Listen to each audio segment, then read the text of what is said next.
What's up, everyone? Appreciate you clicking on the link and checking this video out. If you are a Season 4 draft prospect, this video is for you. But before we get started, I want to congratulate you on getting this far.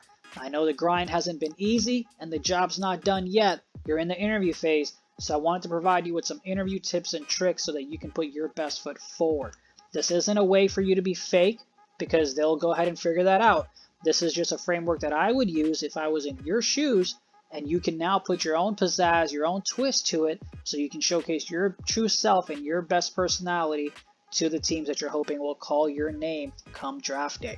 Now, before we get on that call, you'll want to do a few things so that you're a little prepared. One of them is research the team. You want to find out who is going to be interviewing you. Who's the GM? Who's the coach? Who's on the roster already? What draft picks do they have? What positions do they need? How did they perform last year and any other previous years that they were part of the 2KLeague? How do you do all this? You use tools such as LinkedIn, phenomenal way to know who your coaches are, where they worked beforehand, and what experience they have so that you can maybe relate to them during the interview process. And you can show them that, hey, I've done my research. OG Kurt has done a few podcasts with league coaches. 3 of them top of my head: Big West from the Hornets, Patrick from the Wizards, and Comp from Utah Jazz. That podcast and those interviews will give you insight into the coaches' journeys themselves that you can again relate to and possibly connect with them during the interview process. If you can't figure out any other interviews, Google the coaches and the general managers, use their team socials and see if any recent interviews have happened with the coaches. You can use 2K Zone. They have a phenomenal website that can show you stats of all the players and teams from previous years. The NBA 2KLeague website itself will give you the draft order of every single team. And of course, Google is your best friend. Whatever information you want, you can easily get it on Google. So do your research and be prepared. Now, there's certain questions that you may want to prepare for. There's no guarantee that they'll ask these, but these questions typically do show up in the interview process. Questions such as, tell me about yourself. Perfect way for you to tell the team a little bit about yourself so they can get a little bit of better understanding about you that they may not have known otherwise. What makes you the right fit for our team? Remember, the research that you did before on the team, the players, the coaches, the GM, this is where you can maybe use that little bit of information and tie it into why you'd be a great fit for that culture. If you saw during your research that the team loved helping out with a homeless shelter, if you are truly passionate about such projects, you can tie that in here and show yourself as someone who cares about giving back to the community. Again, don't lie because they'll see right through it, especially if they ask you follow-up questions. You'll look like an idiot. Don't do that. Questions such as, what's your biggest weakness? Now, don't say you're a perfectionist or anything like that. Nacho will call you out. You want to actually state what you believe your biggest weakness is. But in doing that, make sure you also talk about how you've been working on fixing that biggest weakness to making it either neutral or one of your strengths, right? You want to show the team that, hey, I know, I am aware of this is what I don't do well, but here's how I'm working on getting better every single day. Coaches know no player is perfect, but coaches will want someone who shows them a work ethic during the season so they can get better. How do you handle high pressure situations?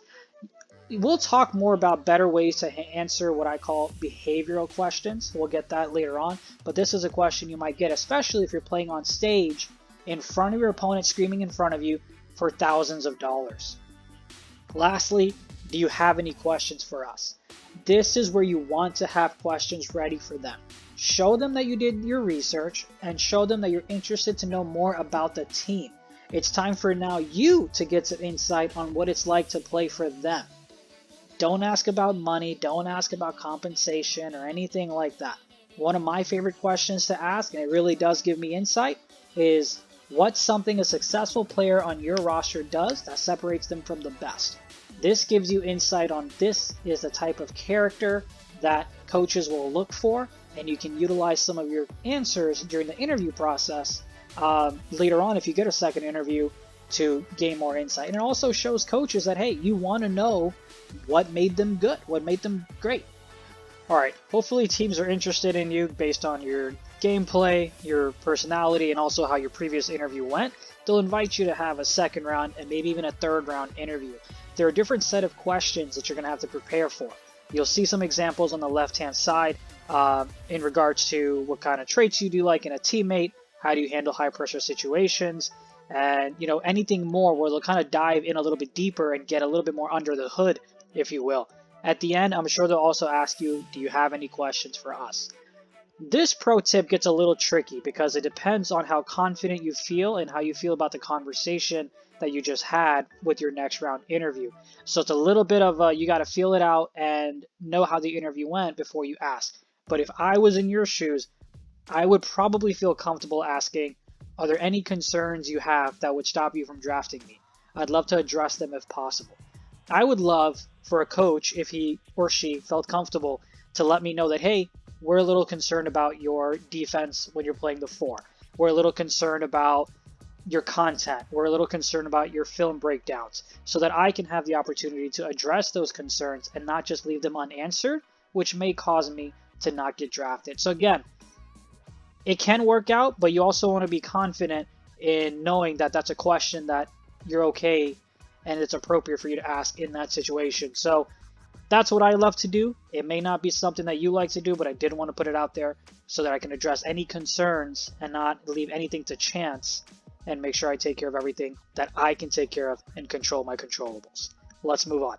Zoom interviews. Crucial, but again, this is before you even click the link. You want to go ahead and test your mic and your webcam. How's your background, right? Do you have a bunch of posters that you may not want anyone to see? Do you have a messy room? You don't want that. Zoom, if your interview is on Zoom, has plenty of backgrounds. If you're on anything else, you can always download a very simple white background or an office-looking one to just show a little bit of professionalism. Make sure you don't have any music or TV blasting in the background. Now, one of the main things I would encourage you to do is to dress up at least business casual, right? If you don't know what that means, a nice button down and a nice pants would be ideal. If you're still not sure, you can Google it. There's tons of information out there. My pro tip when it comes to Zoom interviews is you want to look at the camera when you're talking and not just at your screen. You want to create some eye contact, right? You want to get that human connection, if you will. It's tough to do that virtually, so make sure you're looking at the camera and not the screen when you're talking during your interviews. One of the questions that you may get asked is, give me an example of a conflict you faced during your journey thus far. How did you handle that? You can talk about how there were a couple of players that weren't quote-unquote locked in for the remaining tournaments to raise their own draft stocks. That's your situation. What was the task? You needed to find individuals who were playing that position that you needed, right, to be filled, and that were locked in to grind and make sure they played enough to compete in these games and perform at a high level. So then what did you do? You reached out to players that were competitive players that you knew could play at a high level, and you asked them to join your team, right? You showed that leadership, you showed that initiative to get those players yourself, and what was the result? We went ahead and won this tournament. We came to the Final Four for these tournaments, and here's what the results were. So again, you explain the situation, what you needed to do, what you did, and what was the result. It's a very simple way to break down the situation from start and the result till the end. This also helps you make sure you don't ramble on. Now, after the interview, make sure you send a thank you email to anyone that was on that call. You probably got an email scheduling the interview. Reply to that email and thank them for their time. You can refer to one or two things from the interview. That way it sparks a memory from that interview like, oh yeah, that was a great response. Because the more times your name pops up in their head, the better. Doesn't mean you'll get drafted, but it's nice for them to think about you more often than not. And you can also tell them, hey, I'd love to continue the conversation if you were granted a second interview so that you can continue showcasing why you'd be a great fit for the team. And if you are going to put out any content, maybe you can refer to that. So if you have a YouTube page, you can say, hey, I'd love to have a second conversation if possible. If not, feel free to check out XYZ. That's where I'll be dropping my Pro-Am videos and my breakdowns and film reviews. That way coaches have a way to find you. This should also be in your bio, by the way, your Twitter bio. But this is another way for teams to get to know how to get more information about you. Now, during the interview process, did you talk about things that you can work on? If that's the case, when you go and play these other games, make sure you work on that. Make sure you can create content on that so coaches can see that, hey, this guy or gal went ahead and listened to the feedback we had, and he or she worked on the game. That way they can see your work ethic, right? The process isn't over. Make sure your social media, your party chats, all that stuff is clean, because you can easily get dropped off a draft board because you said something crazy. And continue to put out content, continue having your name come up in coaches' heads as many times as possible so that they can continue thinking about if you would be the right fit for them. Now I'm going to ramble on a little bit to make sure that at the end of the day, coaches want to bring players on that are not just skillful at the game, but that also can have a positive attitude, that are coachable, that have a work ethic, and that can represent the organization very well. You can see JBM, the week that he got drafted by the Wizards, he was doing interviews around Washington pretty much, so that's an example there of why you want to make sure you put your best foot forward. Are you able to prove that you can play multiple positions at a high level? Hopefully you talked about this during the interview process. Hopefully you have content out there showing that you can play at a high level on multiple positions. We mentioned this earlier, but I hope you kind of have a good idea of how the team performed in the past, so you can maybe refer to it if needed, because the main thing you want to let teams know is that I have done my research. Continuously refer to the content you're putting out. The more content you put out that's meaningful, not just mixtapes or anything like that, but if you're doing film breakdowns, if you're putting out games against competitive players, that's the stuff that you should be putting on your YouTube video so coaches can easily go back and take a look at it. You want to pace yourself. You don't want to go too fast. You don't want to go too slow. You want to find a balance. And if you have to put a sticky note in front of your monitor that tells you, hey, slow down. Hey, remember to mention this. Do that. That's okay. I have that on mine all the time where I tell myself, hey, you're talking too fast, slow down, right? These things help me. You also want to make sure that coaches are able to understand what your story is. Hopefully you did a good enough job during the interview process to explain what your story is. And after you hang up on social media with the content you're putting out, they can also learn more about your story, your character, your personality, where you come from, and where you're hoping to go. At the end of the day, I hope you put out as much energy into this so that come March 13th, if your name doesn't get called, you don't sit there and ask yourself, what if I did this? What if I did that? So one golden rule, do whatever you want to put your best self out there, but make sure you do everything you possibly can so that you don't ask yourself, what if, when it's draft day.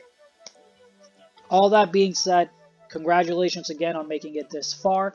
I hope this video helped you a little bit, and I wish you the best of luck in your journey, and I look forward to seeing 62 individuals have their lives changed for the better come March 13th. Good luck.